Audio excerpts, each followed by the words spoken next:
Welcome back to Global War 1939. We are moving on to the UK Commonwealth's fifth turn of the game. So let's get into purchases before we can conduct combat. So UK proper has 45 to spend. We're going to go with 1 Churchill, 1 medium tank, a transport, 2 infantry for 25. Our last 20 is going to be spent on 5 Flower class corvettes. I believe that's what they're called. Now, this is a relatively new unit in the game. Think of them as like a mini destroyer, as in they still have all the characteristics of a destroyer. They're just weaker.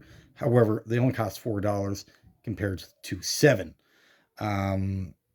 So for the detecting sub ability, destroyers can detect at a 2-to-1 ratio.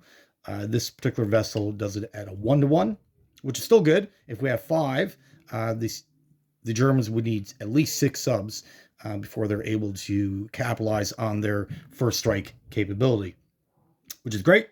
The defense is a 3 versus a 4 with a destroyer. For $3 cheaper, losing only 1 pip is pretty worth it. So we're going to show these off in this game. So that's all the UK money. FEC saving $2, spending 31, 3 infantry, medium tank, heavy artillery, and 1 fighter. Canada spending 14 of their 15, saving $1, 2 destroyers. South Africa is going to continuously purchase medium tanks, and Anzac will get 1 medium tank, 2 transports for 20, and they're saving 3. Okay, so for battles to declare, we have 2 in Europe, 1 in Scandinavia, and 1 in France. And we have 1 in Burma, 1 a naval conflict, and then Singapore will be our last battle. All right, so 5 battles total. Consider we're here. Let's take a look at Europe's situation. Now, the intent in Oslo was to use all 4 transports, grab a bunch of guys from London. Unfortunately, we never moved any of the heavy equipment up to Liverpool to be able to transfer. So our plan is slightly foiled. Not really. We'll continue on.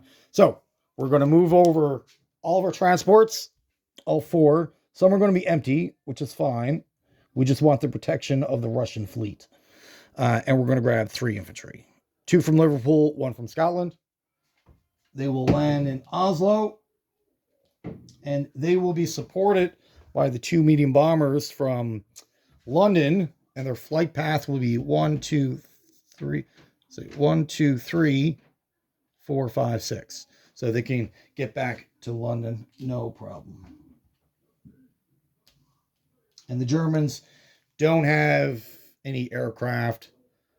So flying through these sea zones will be safe. And then for Norway, we have a fighter in London. They will fly down the Canadian fleet in Sea Zone 21. 2 destroyers, 2 transports will also come into Sea Zone 24, dropping off medium tank, or a light tank, sorry, and 3 infantry. The last destroyer in Sea Zone 15 will also join 24. There's 4 units getting offloaded, so we're allowed 4 bombards. We got 3 with the destroyers hitting at a 1. So there should be no reason why we lose these battles. Should be relatively quick and easy. And the reason for these battles, obviously the counterattack here, we're going to lose. We're going to hold this territory for 1 turn. However, we want that transport. So this transport is actually linked to this territory. If this territory flips back to an allied nation, as in Britain, this transport converts its allegiance back to the Allies. Right now, it's aligned with the Germans. But it started as an allied ship, so it'll flip its allegiance back. And the reasons for Oslo is quite obvious. Oslo is linked to 2 $5 bonuses. So just by taking that 1 territory, Germany is essentially going to lose $10 a turn. And then, of course, Germany needs to spend its resources to regain that territory, and this will also make the entirety of Scandinavia under British control. The rest in Europe will be non-combat moves. In Africa, is only non-combat. Middle East, non-combat. So we'll worry about that after. In the Pacific, we have 3 battles to declare. We got a cruiser in 99. It's coming up to 109. And our intent with that was to actually sink that sub, as subs defend at a 2. However, after reaching out to Hilltop, he's decided to submerge that sub. So there's no combat to declare. However, if we don't deal with it by the time the Japanese comes around again, the sub will certainly attack that cruiser, getting its first strike capability at 4. But the Americans will have to help us out. And this destroyer down in 89, there was a plan with that when it was paired with another destroyer. However, the Japanese came with 2 fighters, 2 subs, and did a little bit of damage. So that battle, or the battle that we were going to do, is been called off. That's fine. 2 more battles in Burma, of course. We need to reopen the Burma Road for the Chinese. That is linked to $5, which is vital to the Chinese success. So we need, no matter what, the Burma Road has to stay open. They do have a heavy artillery, though. So we're coming in with 3 infantry, heavy artillery, a light tank, or a medium tank, and Churchill from Calcutta. So that's how that battle is going to go. The last battle will be Singapore. There's only 1 infantry there. Unfortunately for us, they put up a blocker in 69, which is fine. We'll just have to go another way. Our main fleet is in Sea Zone 66, and there is 2 transports there. So we're going to grab the guy in Madras and the guy in Bombay, and their path to get to Singapore will be 67, 74, 70. So we'll just sail around that destroyer. Not a big deal. And then land our 2 infantry in Singapore. Now, our bombard capability on this fleet is quite high, actually, but we only got 2 units. We're only got 2 bombards. We have 2 battleships, so they'll be rolling out of 6. The 2 cruisers in 68 will also be joining that fleet, and their path will be similar, 67, 74, 70. So they'll be joining that fleet. Unfortunately, we did have 2 more cruisers and transports that we wanted to add to that fleet as well, but the Japanese did a must battle to get rid of those transports, right? Okay. I believe that is all the declarations of battle. All right. And if you're asking why didn't I grab these 2 infantry, I would like to. However, they are Dutch infantry, and I'm pretty sure 100% that they have to stay on Dutch islands. So there'd be no issue of grabbing these guys and attacking this territory. But I don't think they're allowed up here. They have to stay on these Dutch islands. But keeping them there is also good too, because 2 infantry defending a territory where 4 is pretty decent. All right, so let's get set up for our actual fighting.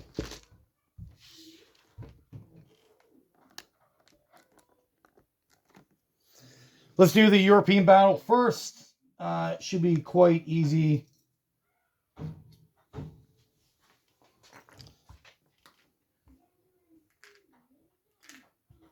So we got 3 infantry at 2, 2 bombers at 4, and they have an airborne at 5. So the infantry at 2, 1-1-10. Perfect. He returns fire at a 5.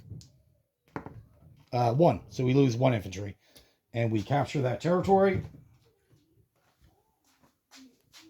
Oslo falls under British control. The rest of Scandinavia is under control of the Soviets.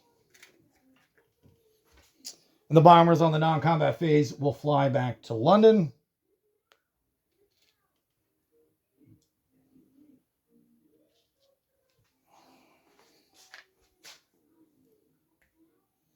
Similar battle. Let's do the bombards first. 3 dice at 1.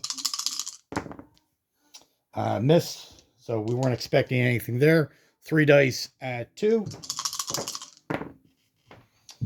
2, 7, 9. We got our hit that we needed. Returns at a 4. Got a 2. Wow. Both those battles losing guys.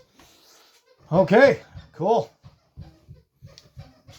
So that's another territory. Now, I'm pretty sure that transport at the end of our turn will convert back to British control. So it's a way to get a free transport. The fighter will return in the non-combat phase back to London. So we got a light tank, 2 infantry in Normandy.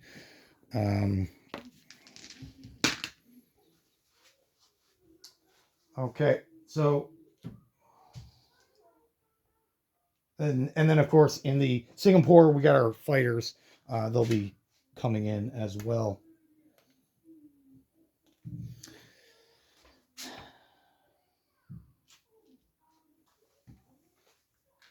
Okay, so let's do the bombarders first. This is a one-off. If they miss, they're out of the battle. So 2 at 6. 5 and 7. Perfect. The infantry returns fire at 4. 12. All right. And that is it. Do you need the airplanes?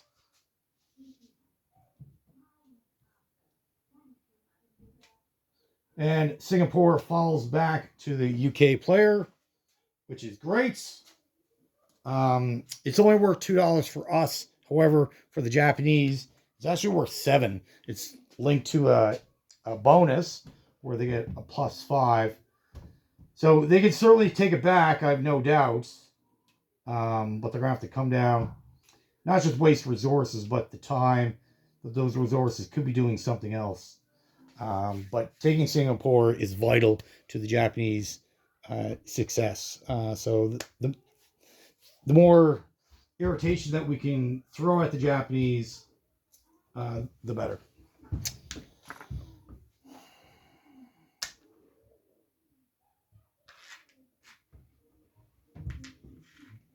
I believe that's a 6. I'm not sure. Could be a 7. We'll roll it at a 6. I'd have to double check, but then I got to stop the camera, and I don't want to do that. Just to be on the safe side, we'll roll that the Churchill at a 6. Quite confident it is a 7. So this is in Burma. There's no bombards, no air support. We could have brought in the flower or the torpedo plane, but 3 dice at 2. So 3, 3, 10. 2 dice at 4.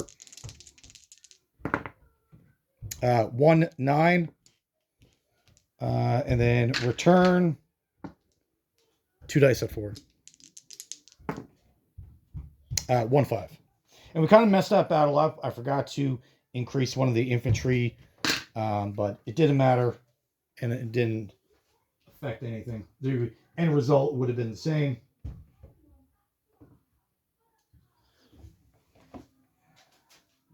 And we kind of messed that battle up in the favor of the Japanese, so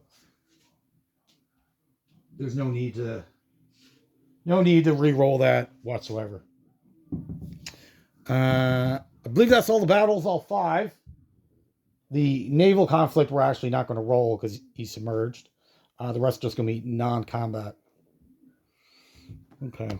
All right. In Europe, the heavy artillery, the mech, the 2 other artillery,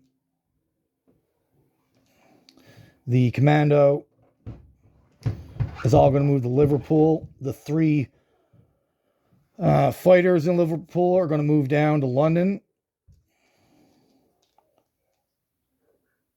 And then 2 infantry from London will go to Liverpool as well.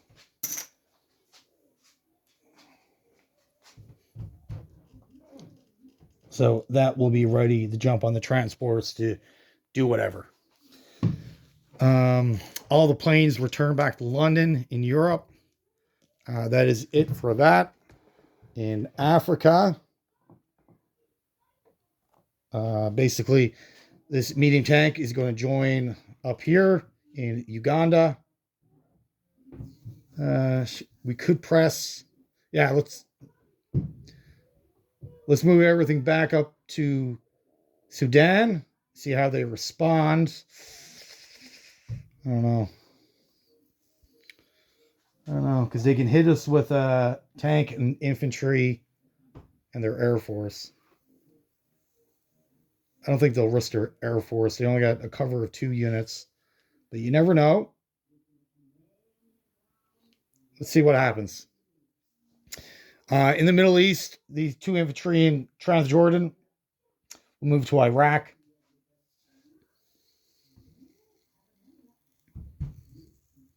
So it's an opportunity for the Italians to capture Transjordan.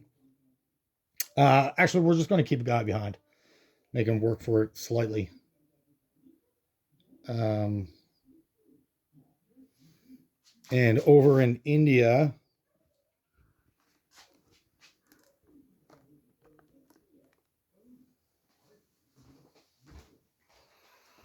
the one guy in West Bengal will move to Bangladesh.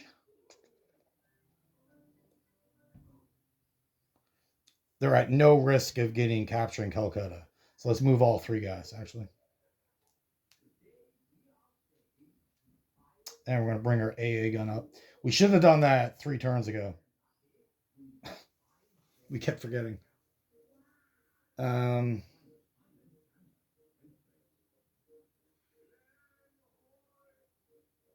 destroyer in 89 will move back to 98. Should it? Yes.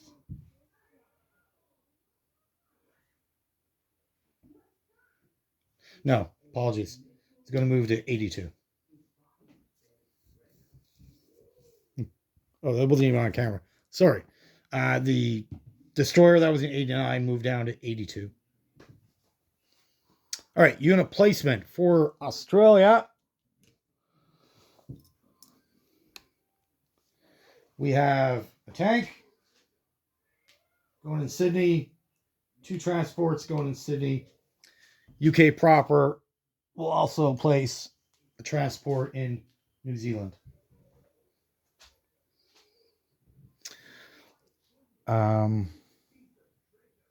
FEC, we're going to drop a guy in Madras, West Bengal, Bangladesh.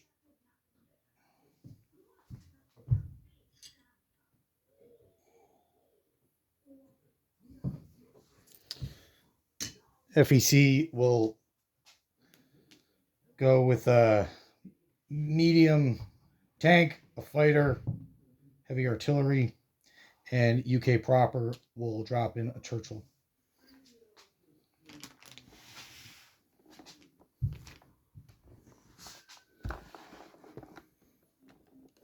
Down here, South Africa will drop a medium tank, and same will with UK.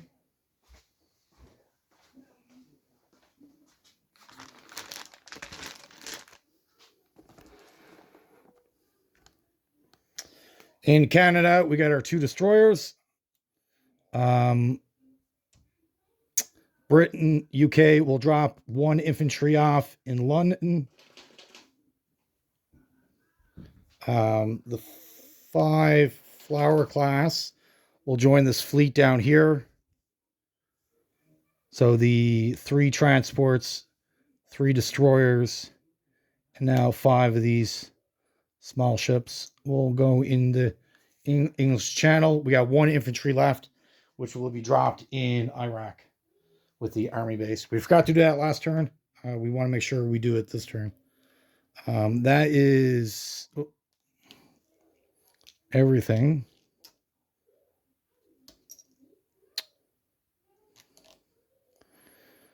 That is everything. That's spent most of our money. Saving 6 total over all 3 nations. I'll get back to you in 1 second with their income. Okay, thank you. So our income for UK starts at 33 plus 12 minus 6 for territories. And then we have 2 $5 bonuses. So that puts us at 49. FEC is going to collect 29. That's including a bonus. They save 2. Canada gets 2 of their bonuses, so they collect 15. They saved 1. FEC is collecting or get a $1 bonus, so they collect 6 total. And for Anzac, they get 23, 5 of which are bonuses, and they save 3 from the last turn. Okay, again, that is it. Thank you for watching. Have yourself a great day.